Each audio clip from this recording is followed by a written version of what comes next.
என்றைக்குமே எல்லாமே பாசிட்டிவா இருக்காது, எல்லாமே உங்களுக்கு சாதகமா அமையும் சொல்ல முடியாது. எந்த அளவுக்கு போராட்டங்களை நீங்க சந்திக்கிறீங்களோ அந்த அளவுக்கு நீங்க ஒரு உயர்வுக்குள்ளேயும் ஒரு அந்தஸ்துக்குள்ளேயும் போயிட்டு இருக்கீங்கன்னு அர்த்தம். ஹல்லேலூயா. எந்த அளவுக்கு உங்க வாழ்க்கையில கண்ணீர் இருக்கோ அந்த அளவுக்கு உங்க வாழ்க்கையில அறுவடையும் இருக்கிறது என்ற அர்த்தம்.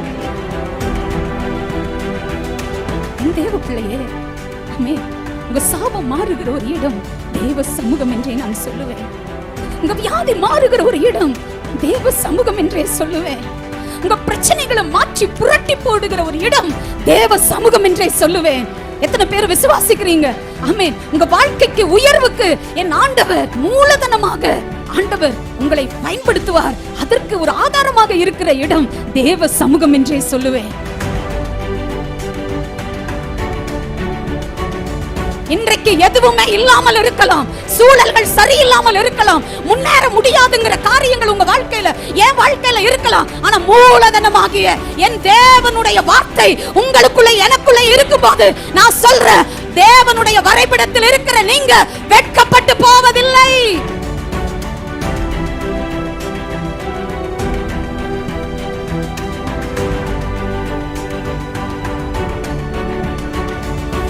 நகோமி என்று சொல்லப்படுகிற ஒரு தெய்வ மனுஷி, அவங்க வாழ்க்கையில பாருங்க, பெத்லகேமை விட்டுட்டு மோவாப் என்கிற தேசத்துக்கு போனாங்க. எப்ராத்தியர்கள் அப்படின்னா என்ன அர்த்தம்னா, அதற்குரிய காரியம் என்ன அப்படின்னா, எப்ராத்தியர்கள்னா பயங்கர பணக்காரங்களாம், ரொம்ப செல்வ சீமான்கள் அவங்கலாம். அப்படிப்பட்ட ஒரு குடும்பம் பெத்லகேம்ல பஞ்சம் வந்த உடனே மோவாப் தேசத்துக்கு போறாங்க. போன இடத்துல அவங்க கணவர், நகோமியுடைய கணவர் இறந்து போறாரு. 2 வளர்ந்த பசங்க, திருமணமான பசங்க, அவங்க மனைவிகளை விட்டுட்டு இறந்து போறாங்க. அப்போ அவங்க வாழ்க்கை எப்படி இருக்கு தெரியுமா? அவங்க சொல்றாங்க, சர்வ வல்லவர் எனக்கு மிகுந்த கசப்பை கட்டளையிட்டார். தேவ பிள்ளையே, அப்போ வாழ்க்கை அப்படின்றது நல்லா புரிஞ்சுக்கோங்க. என்றைக்குமே எல்லாமே பாசிட்டிவா இருக்காது, எல்லாமே உங்களுக்கு சாதகமா அமையும் சொல்ல முடியாது. எந்த அளவுக்கு போராட்டங்களை நீங்க சந்திக்கிறீங்களோ அந்த அளவுக்கு நீங்க ஒரு உயர்வுக்குள்ளேயும் ஒரு அந்தஸ்துக்குள்ளேயும் போயிட்டு இருக்கீங்கன்னு அர்த்தம். ஹல்லேலூயா. எந்த அளவுக்கு உங்க வாழ்க்கையில கண்ணீர் இருக்கோ அந்த அளவுக்கு உங்க வாழ்க்கையில அறுவடையும் இருக்கிறது என்ற அர்த்தம். ஆமென். ஹல்லேலூயா. நிச்சயமாகவே ஆண்டவர் செய்வார். அப்போ கஷ்டமா அந்த கசப்பை கர்த்தர் கொடுத்தாரு அப்படின்னு சொல்லிட்டு இவங்க யோசிக்கிறாங்க. ஆனா கர்த்தர் கசப்பை கொடுக்கிறவர் அல்ல. ஆமென். இவங்க என்ன சொல்றாங்க? இந்த அம்மா, சர்வ வல்லவர் எனக்கு மிகுந்த கசப்பை கட்டளையிட்டார். இன்னொரு இடத்துல சொல்லும்போது எனக்கு கர்த்தர் வெறுமையை அனுப்பினார். இன்னொரு இடத்துல சொல்லும்போது 4 விஷயங்கள் சொல்றாங்க. அதாவது ரூத் 1ஆம் அதிகாரம் 20-21 வசனத்தை படிங்க. நீங்கள் என்னை நகோமி என்று சொல்லாமல் மாறாள் என்று சொல்லுங்கள். சர்வ வல்லவர் எனக்கு மிகுந்த கசப்பை கட்டளையிட்டார். நீங்க படிச்சு பாத்தீங்கன்னா புரிஞ்சுக்கலாம். சர்வ வல்லவர் எனக்கு மிகுந்த கசப்பை கட்டளையிட்டார். அடுத்து கர்த்தர் என்னை வெறுமையாக அனுப்பினார், கர்த்தர் எனக்கு சிறுமையை கொடுத்தாரு, சர்வ வல்லவர் என்னை கிளேசப்படுத்தினார் என்று 4 விஷயத்தை சொல்றாங்க. கிளேசம் அப்படின்னா துக்கம், வருத்தம், கசப்பு. தேவ பிள்ளையே, ஒரு பக்தன் இப்படி பாடியிருக்காரு, வாழ்க்கையிலே கசப்புகள் கலந்திட்டாலும். வாழ்க்கையில கசப்பு வராதுன்னு நினைக்கிறீங்களா? இந்த ஆவிக்குரிய பயணத்துல கஷ்டம் வராதுன்னு நினைக்கிறீங்களா? போராட்டம் இல்லாம நான் வாழ்ந்துருவேன் நீங்க நினைக்கிறீங்களா? இல்லவே இல்லைங்க.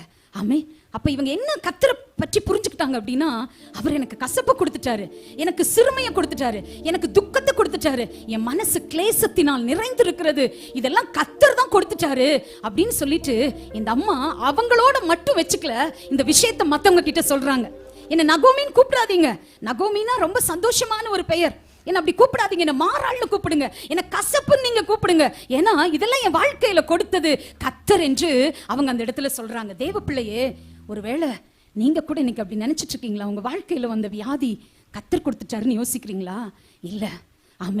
அப்ப இது எப்படி மாறுச்சு? இந்த கஷ்டங்கள் எப்படி மாறுச்சு? இந்த போராட்டங்கள் எப்படி மாறுச்சு? இந்த வியாதிகள் எப்படி மாறுச்சு? இவர்களுடைய குடும்பம் பஞ்சத்துல இருந்த போது பிழைக்க போன இடத்துல ஒரு பெரிய உயர்வு வரும் அப்படின்னு நினைச்சிட்டு போன இடத்துல எல்லாமே டோட்டல் லாஸ்.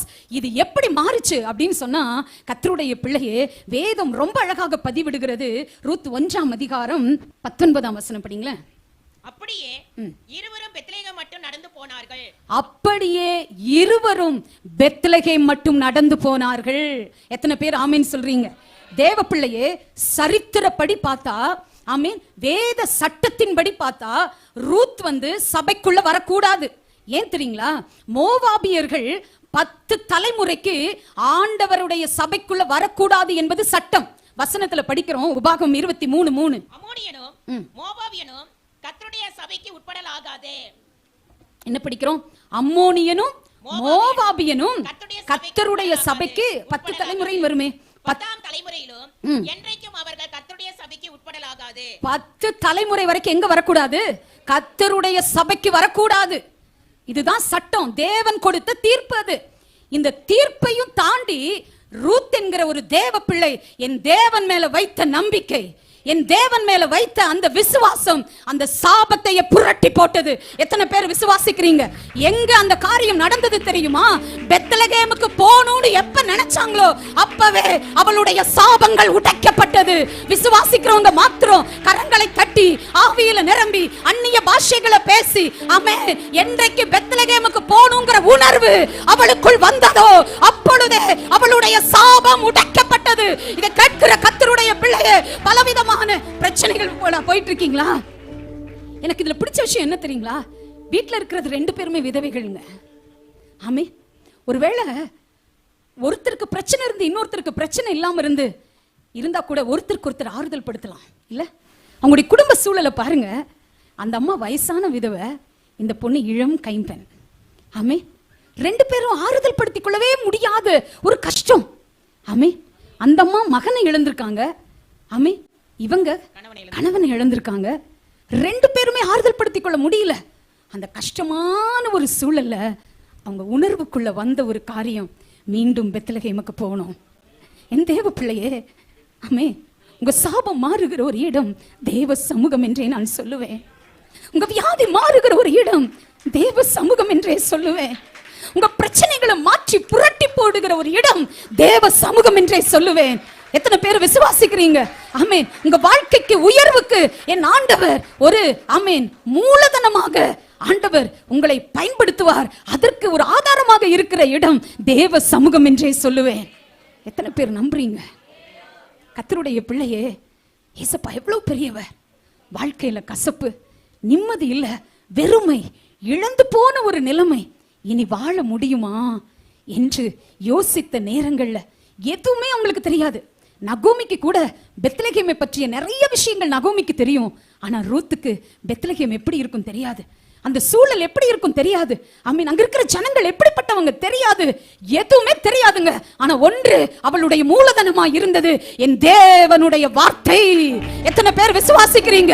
இன்றைக்கு எதுவுமே இல்லாமல் இருக்கலாம், சூழல்கள் சரியில்லாமல் இருக்கலாம், முன்னேற முடியாதுங்கிற காரியங்கள் உங்க வாழ்க்கையில என் வாழ்க்கையில இருக்கலாம். ஆனா மூலதனமாகிய என் தேவனுடைய வார்த்தை உங்களுக்குள்ள எனக்குள்ள இருக்கும்போது நான் சொல்றேன், தேவனுடைய வரைபடத்தில் இருக்கிற நீங்க வெட்கப்பட்டு போவதில்லை. ஹalleluya. எத்தனை பேர் விசுவாசிக்கிறீங்க? ஹalleluya. ஆமென். நிச்சயமா அந்த கசப்பு மாறுங்க, நிச்சயமா அந்த வெறுமை மாறுங்க, நிச்சயமா அந்த கிளேசங்கள் மாறுங்க, நிச்சயமா அந்த வருத்தங்கள் மாறுங்க. இதெல்லாம் மாறுகிற ஒரு இடம்தான் பெத்லகேம். எத்தனை பேர் ஆமென் சொல்றீங்க? இருவரும் பெத்லகேமுக்கு நடந்து போனார்கள். நான் சொல்றேன், குடும்பமா ஆண்டவர் ஆராதிங்க. 2 பேர் தாங்க அவங்க வீட்டில் இருக்காங்க, வேற யாரும் இல்லை, எல்லாரும் இறந்து போயிட்டாங்க. அந்த 2 பேரும் பெத்லகேமுக்கு போகணும்னு தீர்மானம் பண்ணாங்க. ஆமே. இன்னைக்கு நிறைய குடும்பங்கள்ல கணவருக்குள்ள இருக்கிற ஆர்வம் மனைவிகளுக்குள்ள வர்றதில்லை, மனைவிக்குள்ள இருக்கிற ஆர்வம் கணவருக்குள்ள வர்றதில்லை, 2 பேருக்குள்ள இருக்கிற ஆர்வம் பிள்ளைகளுக்குள்ள வர்றதில்லை. நான் தயவா உங்களை கெஞ்சி கேட்கிறேன், அப்பா சமூகத்தை மிஸ் பண்ணாதீங்க. ஆமே. அப்பா சமூகத்தை மிஸ் பண்ணாதீங்க. ஹல்லேலூயா. எதுக்குங்க ஆண்டவர் ஆராதிக்கணும்? எதுக்கு? யோசிச்சு பாருங்க. இளம் தலைமுறைகள் ஆமே ஆண்டவர் அறிந்து கொள்ளணும்னா குடும்பமா கர்த்தரை தேடுங்க. எத்தனை பேர் ஆமேன் சொல்றீங்க? ஆமே.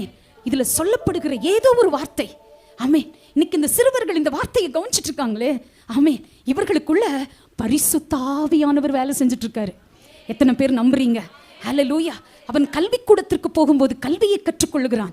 ஆமென். சபைக்கு வரும்போது பரிசுத்தத்தை கற்றுக்கொள்கிறான். ஹல்லேலூயா. ஒழுக்கத்தை கற்றுக்கொள்கிறான். ஆமென். இந்த ஒழுக்கமும் இந்த பரிசுத்தமும் அவர்களை உன்னத நிலையில உட்கார வைக்கும். எத்தனை பேர் ஆமென் சொல்றீங்க? ஹல்லேலூயா. ஆமென். ஆகவே கர்த்தருடைய பிள்ளையே இருவரும் எங்க போனாங்க? பெத்லகேமுக்கு போனார்கள். அப்ப உங்க குடும்பத்தில் இருக்கிற எல்லாருக்குள்ளே ஒரு உணர்வு வரணும். என்ன உணர்வு வரணும்? இன்றைக்கு ஞாயிற்றுக்கிழமை நான் பெத்லகேமுக்கு போகணும், நான் கர்த்தரை ஆராதிப்பதற்கு போகணும், தேவனை தேடுவதற்கு போகணும், அவரை மகிமைப்படுத்துவதற்கு போகணும். ஆமென். வந்தன்னைக்கு பிரச்சனை மாறிச்சுன்னு வேதம் போதிக்கல. பெத்லகேமுக்கு வந்த உடனே அவர்களுக்கு உயர்வு வந்தது என்று வேதம் போதிக்கல. நீங்க பைபிளை நல்லா படிச்சு பாருங்க. 85 வசனங்கள் இருக்கிறது ரூத் புத்தகத்துல. 85 வசனத்திற்குள்ளாகவே ஒரு பெரிய உயர்வும் என் வேதம் பதிவிடுகிறது. கரங்களை தட்டி ஓ ஷபல கரபாபா 10 தலைமுறைக்கு சபைக்கு வரக்கூடாது என்கிற அந்த ஒரு நிபந்தனையை, அந்த கட்டளையை ரூத் தேவன் பேர்ல வச்சிருந்த விசுவாசம் உடைத்தது. எத்தனை பேர் விசுவாசிக்கிறீங்க? முன்னேற முடியாதுன்னு உலகம் உங்களை சொல்லுதா? அதை உடைக்கிறதுக்கு ஆவியானவர் உங்களை அபிஷேகித்திருக்கிறார். கரங்களை தட்டி ஆவியில் நிரம்பி அந்நிய பாஷைகளை பேசி அப்பாவை மகிமைப்படுத்துங்க. எத்தனை பேர் நம்புறீங்க தேவ பிள்ளையே? ஆமென்.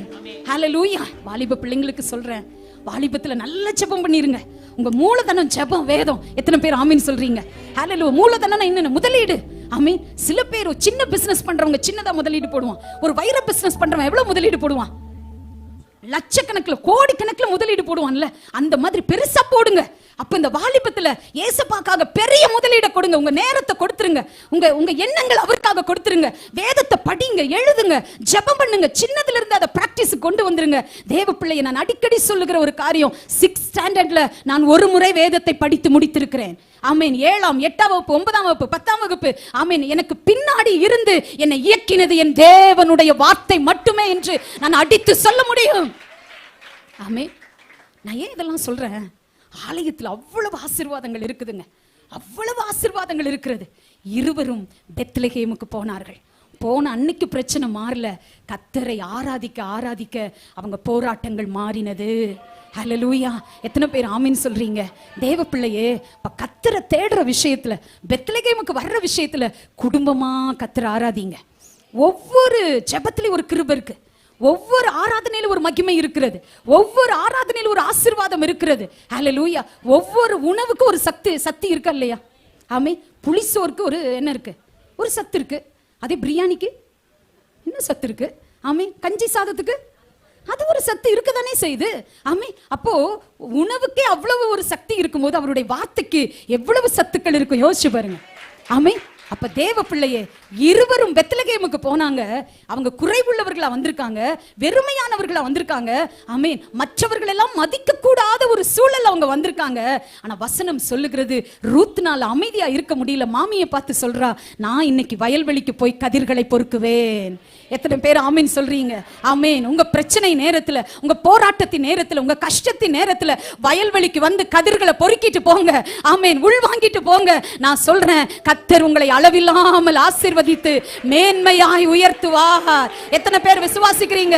கரங்களை தட்டி ஆமென். ஹல்லேலூயா. 10 தலைமுறைக்கு சபைக்கு வரக்கூடாதுங்கிற ஒரு காரியத்தை ஆமென் ரூத்தினுடைய விசுவாசம் மேலே அவங்களை உயர்த்தி வைத்தது, அவங்க குடும்பங்களை உயர்த்தி வைத்தது. ஹல்லேலூயா. ஆமென்.